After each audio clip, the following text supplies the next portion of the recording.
નમસ્કાર બાળક મિત્રો. નમસ્કાર બાળ મિત્રો. હું છું આપણો દોસ્ત ઠાકોર બળદેવ. મારી યુટ્યુબ ચેનલમાં આપ સૌનું હાર્દિક સ્વાગત છે. તો આજે આપણે નવોદયના ક્લાસની જે શરૂઆત કરી હતી એમાં આપણે ગણિત વિભાગમાં સંખ્યા જ્ઞાન 1 એના મુખ્ય મુદ્દા જોયા હતા. આપણે એમાં શું શું યાદ રાખવાનું અને એનો જે મુખ્ય મુદ્દો 1 હતો સંખ્યા વાંચન અને સંખ્યા લેખન, એની આપણે ઝીણવટપૂર્વક માહિતી સાથે આપણે એના દાખલા પણ આપણે એના શીખ્યા હતા. તો હવે એનો જે આગળનો મુદ્દો હતો સ્થાન કિંમત, તો એ સ્થાન કિંમત એના દાખલા કઈ રીતે પૂછાય છે, એમાં શું કરવાનું એ આપણે આજે જોઈશું. તો મારી યુટ્યુબ ચેનલમાં જો આપ ના જોડાયા હોય તો જોડાઈ જજો અને લાઈક કરજો, શેર કરજો અને સબસ્ક્રાઇબ કરજો. તો આજે આપણે શરૂ કરવા જઈ રહ્યા છીએ સ્થાન કિંમત.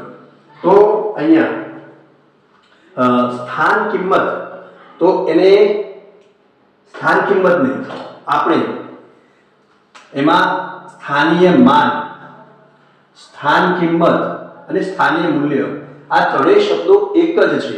આ ખાસ યાદ રાખવાનું. કદાચ પરીક્ષામાં પૂછાય કે સ્થાનીય માન, કોઈ પણ અંકનું સ્થાનીય માન, સ્થાનીય મૂલ્ય, સ્થાન કિંમત, તો આ બધા જ એની કિંમત સૂચવે છે. શું સૂચવે છે? એની કિંમત. જે અંકની સ્થાન કિંમત માંગી હોય એ અંકની કિંમત સૂચવે છે. બરાબર?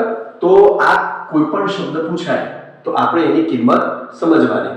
સ્થાનીય માન પૂછાય તો પણ એની કિંમત સમજવાની, સ્થાનીય મૂલ્ય પૂછાય તો પણ એની કિંમત સમજવાની. એમાં આપણને કઈ એવું લાગુ ના જોઈએ કે આપણે ગભરાઈ ના જવાનું.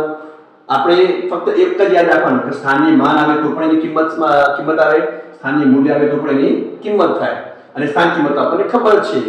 બરાબર? આ બધા જ એકબીજાના શું છે? સમાનાર્થી શબ્દ છે. હવે આપણે એક અહીંયા ઉદાહરણ આપ્યું છે કે 5,84,356 સંખ્યામાં અંક 5 ના સ્થાનીય માનનો કયો અંક માંગ્યો છે? 5. 5 ના સ્થાનીય માનનો સરવાળો કેટલો થાય? જો આમાં તમને સરવાળો પણ પૂછાઈ શકે, બાદબાકી પણ પૂછાઈ શકે, તફાવત અને બાદબાકી એક જ છે. બરાબર? તો અહીંયા સ્થાનીય માનનો શું કરવાનો છે? સરવાળો કેટલો થાય? સ્થાનીય માન એટલે કે સ્થાન કિંમત. તો આમાં જોઈએ આપણે 5, જો અહીંયા 5 ક્યાં છે? એક અહીંયા છે. કયા 5 કયા સ્થાનમાં છે? એકમ, દશક, સો, હજાર, 10,000, લાખ. તો એક 5 છે એ કયા સ્થાનમાં છે? લાખના સ્થાનમાં. કયા સ્થાનમાં છે? લાખના સ્થાનમાં. અને બીજા 5 છે કયા સ્થાનમાં છે? એકમ અને દશક. કયા છે? કયા સ્થાનમાં છે? દશકના સ્થાનમાં.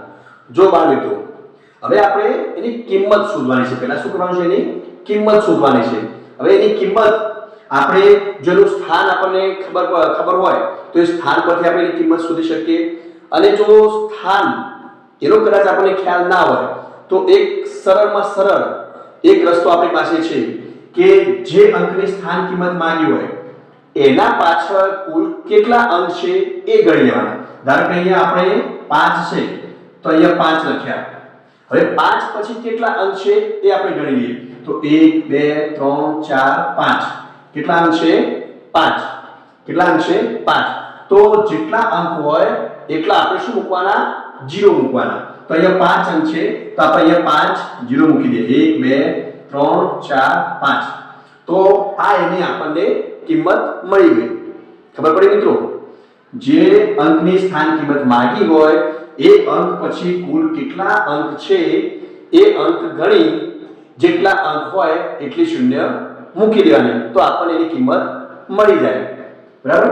પેલી રીતના તો છે જ એકમ, દશક, સો, હજાર, 10,000, લાખ, એ પ્રમાણે તો આપણે એની કિંમત શોધી શકીએ.